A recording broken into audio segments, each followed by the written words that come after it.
Hello दोस्तों, कैसे हैं आप सब लोग। हाँ जी, आज आपने कारक की थ्योरी पढ़ी तो कारक के 8 प्रकार समझ में आ गए होंगे आपको।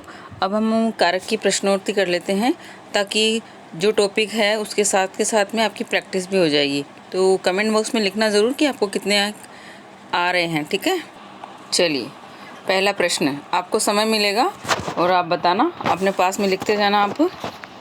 चलिए पहला प्रश्न देखते हैं। कारक किसे कहते हैं, ठीक है। परिभाषा आपको मैं बता चुकी हूँ। कारक किसे कहते हैं, मैं चारों ही ऑप्शन बोल रही हूँ। जो संज्ञा और सर्वनाम से क्रिया का संबंध जोड़ते हैं, ठीक है। पहली परिभाषा तो ये हो गई, जो संज्ञा या सर्वनाम से क्रिया का संबंध जोड़ते हैं। जो क्रिया और क्रिया के संबंधी होते हैं, नहीं दोस्तों ये तो नहीं होगा। जो क्रिया के कर्ता क्रम का बोध कराते हैं, बिल्कुल ये भी नहीं होगा।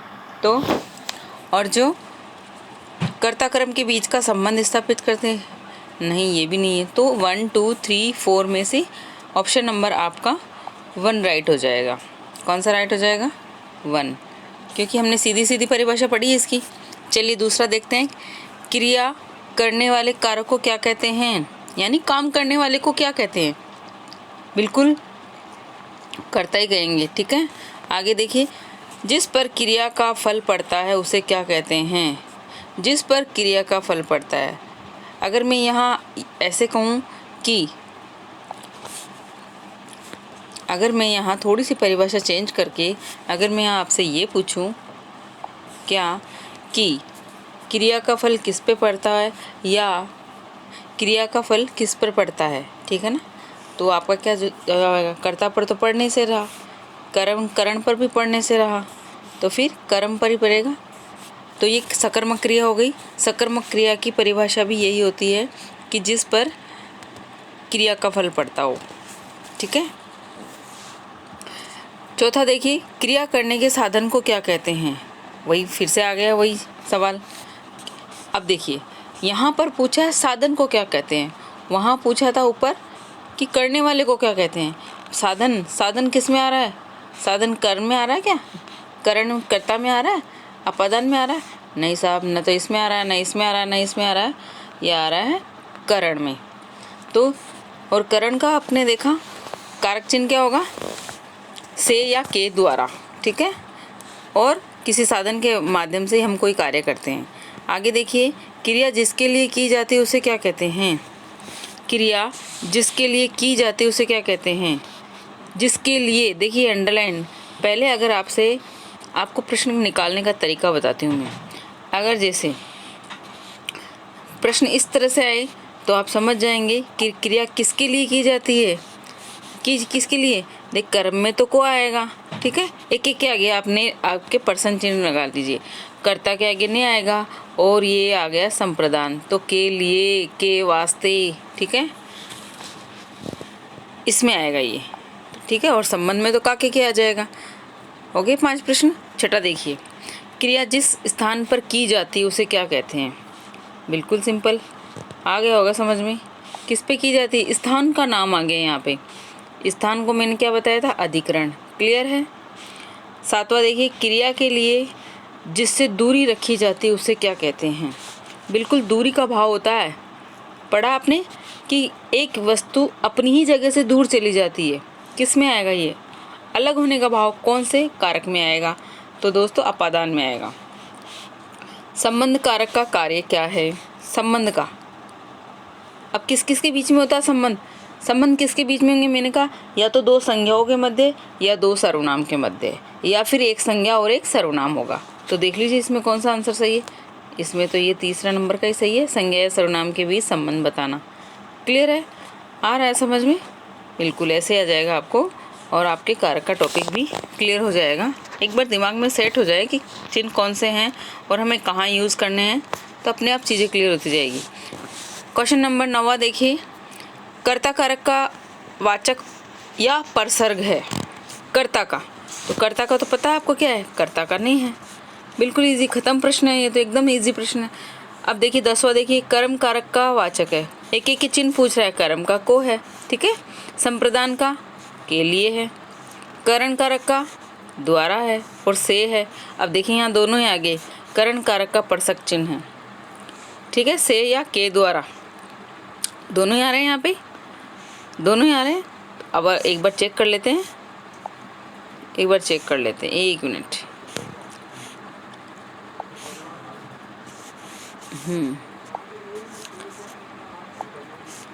देखिए इस ऑप्शन में तो इन्होंने दोनों ही दे दिए, तो अच्छी बात है, ये दोनों ही दे दिए, तो ये अपना ऑप्शन हो जाएगा ये वाला, राइट, क्लियर। अब देखिए अपादान कारक का क्या है, अपादान से दूर, तो पहला ही ठीक है ये। और सहयोग में कौन सा आएगा, ये भी देख लीजिए साथ के साथ, यहाँ करण आएगा साहब, आएगा नहीं आएगा जुड़ाव के अर्थ में। अब देखिए अधिकरण का क्या आएगा, में पर। अब यहाँ दोनों ही दे रखा है तो ये ठीक होगा इसका आंसर। एक बार क्या होता है, कई बार ऐसा भी होता है कि सभी वाले ऑप्शन में भी दे दिया जाएगा या एक ही जगह दोनों ऑप्शन दे दिया जाएगा। अब देखिए आगे प्रश्न, संबंध कारक के वाचक या परसर्ग है। संबंध में क्या क्या आएगा, संबंध में का, के, की, इसकी जगह अगर यहाँ ये कुछ भी नहीं होते और यहाँ नाने नी रारे री होता तो हमारा ऑप्शन चौथा से हो जाता है कि ये सभी है। क्लियर है ना, याद रखिए। इस देखिए आपके हाथों हाथ रिवीजन भी हो रहा है। अब आपको ऐसा ही होगा है ना, सुबह वीडियो मिल जाएगा, शाम को प्रश्नोत्तरी मिल जाएगी, तो आपका हाथों हाथ रिवीजन हो जाएगा। रा रे री विभक्ति किस में आएगी, अभी मैंने बताया किस में आएगी, कर्ता में तो नहीं आता है, ठीक है। कर्ता में क्या आता है, नहीं, बताते जाइए साथ के साथ। कर्म में को और करण में से या के द्वारा, तो ये इसमें ये ऑप्शन अपना ऑप्शन हो जाएगा फर्स्ट वाला। अब देखिए 17वां, काके की का किसके साथ होता है, संबंध के साथ होता है।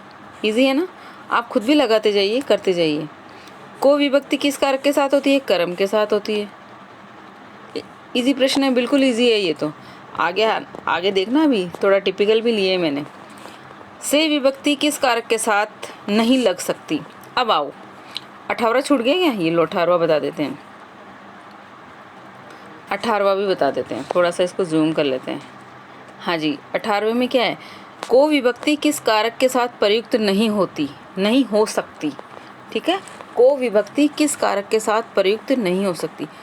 अच्छा एक चीज़ और बताऊँ मैं, इसका आंसर तो चलो इसका आंसर दे देते हैं पहले, फिर मैं आपको एक चीज़ बताती हूँ, बहुत इंपॉर्टेंट है।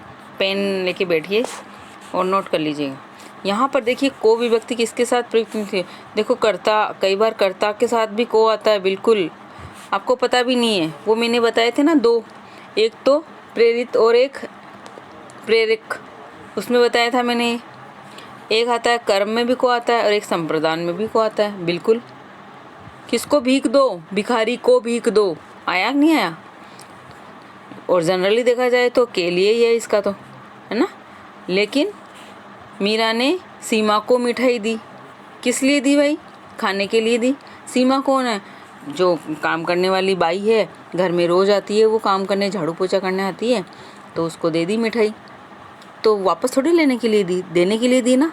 तो जो वापस नहीं लेंगे, परमानेंट हमेशा के लिए दे दी है, चाहे वो खाने की चीज़ें हो, चाहे कपड़े हो, चाहे कुछ भी हो, उसके लिए संप्रदान आएगा और वहाँ भी को आएगा। तो ये तीनों ही कारक में को परसक चिन्ह प्रयुक्त होगा, लेकिन अप्लाई करना है आपको वाक्य को देखकर। क्लियर।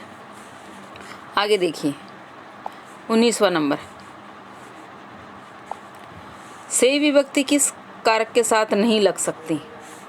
अब आपको से को लगाना है, तो इसका मतलब 3 में लगेगी और 1 में नहीं लगेगी। जब ऐसा प्रश्न आ जाए ना, तो आपको ये करना है कि 3 ऑप्शन में तो लगेगी और 1 में नहीं लगेगी। कौन से में नहीं लगेगी, देखते हैं। देखो जैसे आपका नाम है राम, ठीक है, राम से काम नहीं होता, लग गई ना, लग तो गई, देखो। अच्छा संबोधन, अब संबोधन एक बार के लिए इसको हटा देते हैं। करण से, इसमें तो ऑलरेडी है। अपादान से, वह उससे अलग हो रहा है, तो देखिए करण में भी से है, अपादान में भी है और कर्ता में भी है। इस संबंध में नहीं आएगा। संबंध में तो अपन किसी को आवाज़ देने से पहले संबोधन करते हैं, तो उसको ये थोड़ी बताएंगे अरे से आओ, ओहो से नहीं बोला जाएगा ना, ऐसे। अब देखिए रेखांकित के कारण बताइए। अब जो मैंने कल आपको बात बताई थी ना, वो यहाँ लागू होती है कि कई बार आपको बिना रेखांकित करे भी पूछ लिया जाएगा और कई बार रेखांकित करे में पूछ लिया जाएगा। तो कई बार प्रश्न इजी हो जाएंगे और कई बार प्रश्न थोड़े टेढ़े हो जाएंगे। देखो, गंगा हिमालय से निकलती है, ये अपने ही से निकल रही है ये, ठीक है, तो अलग हो रही है वहाँ से, तो क्या हो जाएगा, अपादान। क्लियर। वृक्ष पर कोयल बैठी है, कहाँ पर बैठी है कोयल, वृक्ष पर बैठी है, तो वृक्ष के पत्ते पर बैठी होगी, डाल पर बैठी होगी, है, अंदर घुस के बैठी होगी, ऊपर बैठी होगी, कहीं कहाँ बैठी है, तो स्थान का बोध करा रहा है ये। किसका बोध करा रहा है, स्थान का। इनके साथ साथ जब भी कभी आप ये पढ़ते हैं तो पढ़ने के साथ साथ जैसे कोई करता है तुरंत उसके आगे उसका परसर चिन्ह बोलिए आप, बिल्कुल एकदम से आपको याद भी होते जाएंगे और आपके क्वेश्चन भी क्लियर हो जाएंगे। जैसे ये चारों ऑप्शन है ना, अगर नहीं समझ में आता हो तो मैं एक तरीका बताती हूँ। नहीं समझ में आता हो, जैसे ये ऑप्शन दे रखे हैं 4, तो ये संप्रदान दिया, हाथों हाथ इसके सामने इसके आगे लिख लो के लिए, और है ना दान देने के भाव में। फिर अधिकरण के आगे लिख लो में पर, ठीक है, स्थान के भाव में। फिर कर्म लिख दो को, ठीक है, और यहाँ पे ये कौन सा है चौथा, देखते हैं, उसका भी लिख लो। इस तरह से निकाल के फिर आप क्वेश्चन लगाओ, बिल्कुल तैयार हो जाएगा आपका क्वेश्चन। चलिए आगे देखते हैं, थोड़े से और बचे हैं, आज प्रश्न थोड़े ही लिए हैं। देखिए, खेल मई में होंगे, खेल कब होंगे, मई में होंगे।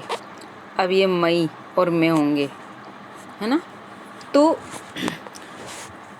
करण में तो आएगा नहीं, संप्रदान में भी नहीं आएगा, अपादान में भी नहीं आएगा, सीधे सीधे बात है, में आ रहा है, तो यहाँ पर अधिकरण आ गया।